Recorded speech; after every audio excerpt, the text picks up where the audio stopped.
But let me ask you, Dr. Hill, about your concern with that Russian narrative, that it wasn't the Russians that engaged in interfering in our election in 2016.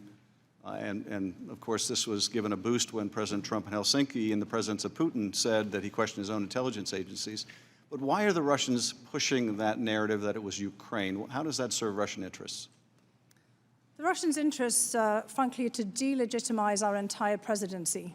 So one issue that I do want to raise, and I think that this would resonate with our colleagues on the committee from the Republican Party, is that the goal of the Russians was really to put whoever became the president, by trying to tip their hands on one side of the scale, under a cloud.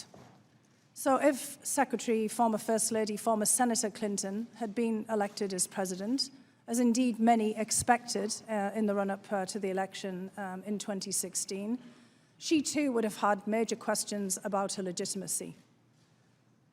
And I think that what we're seeing here as a result of all of these narratives, as this is exactly what the Russian government was hoping for. If they seed misinformation, they seed doubt, they have everybody questioning the legitimacy of a presidential candidate, be it President Trump or potentially a President Clinton, that they would pit one side of our electorate against the other, that they would pit one party against the other. And that's why I wanted to make such a strong point at the very beginning. Because there were certainly individuals in many other countries who had harsh words for both of the candidates, who had harsh words for many other candidates during the primaries. We had a lot of people who were running for president on the Republican side. There were many people who were trying themselves to game the outcome. As you know, in the United Kingdom, the bookies take bets. You can go to Ladbrokes or William Hill and lay a bet on who you think is going to be the candidate. So the Russian government were trying to lay in their own bets. But what they wanted to do was give a spread. They wanted to make sure that whoever they had bet on or whoever they'd tried to tip the scales would also experience some discomfort, that they would be beholden to them in some way, that they would create just the kind of chaos that we have seen in our politics.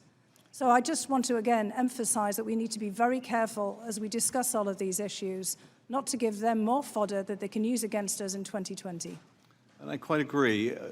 There's an additional benefit, and I think you're absolutely right, the Russians are equal opportunity meddlers. They will not only help one side, but they'll also just seek to sow discord in the United States along ethnic lines, religious lines, geographic lines. But there's also a benefit now, isn't there, for Russia to put the blame on Ukraine, to cast doubt on whether they intervened at all in our election and blame it on a U.S. ally as a way of driving a wedge between the U.S. and Ukraine. Isn't that true? Well, that's absolutely the case. And in fact, you just made the point about U.S. allies. The Russians like to put a lot of blame on U.S. allies for incidents that they have perpetrated. We saw that recently with the United Kingdom in the Russian Secret Service's attack on a former spy, Mr. Skripal, and his daughter in Salisbury in England, where you may recall that the Russians actually accused the British government of perpetrating this themselves. So this falls into a long pattern of deflection and of the Russian government trying to pin the blame on someone else. And as my colleague, Mr. Holmes here, has laid out, the Russians have a particular vested interest in putting Ukraine and Ukrainians and Ukrainian leaders in a very bad light. All of the issues that we started to discuss today and that you on the committee have been deeply involved in began with Russia's illegal annexation of the peninsula of Crimea from Ukraine in 2014. In response in 2015 and all of the different acts of aggression that Russia has engaged in since, starting a war in the Donbass, shooting down Russian operatives, a plane MH17 over the Donbass at a later period. There is a great deal of hostility and malign intent towards Ukraine, and it suits the Russian government very much if we are also looking at Ukraine as somehow a perpetrator of malign acts against us.